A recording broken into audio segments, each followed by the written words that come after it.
Hi, this is Kevin Carey, Executive Chef here at Verrill Farm. Today I'm going to be making I have some poached or blanched asparagus. I'm going to make a lemon Caesar dressing to go over it. It's meant to be served chilled.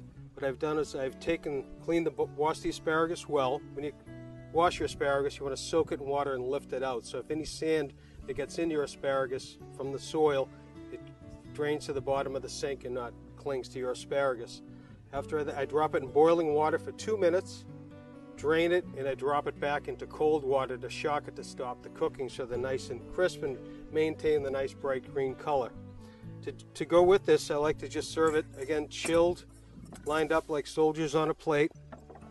I like to use a little lemon zest from half a lemon. Just use a microplane, or you can use your cheese grater or a little hand zester.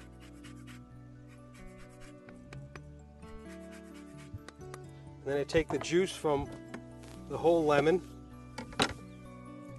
squeeze it, catch the seeds.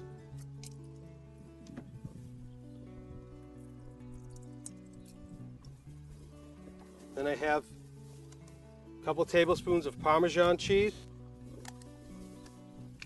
I have some Dijon mustard,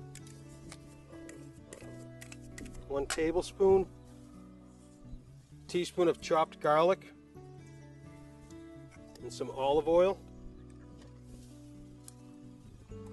a little grind of some sea salt,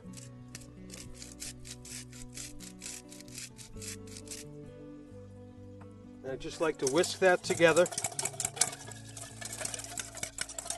to make a little lemon Parmesan Caesar dressing and drizzle it over the asparagus. And I just take a little cracked black pepper to top it, like you would a classic Caesar salad.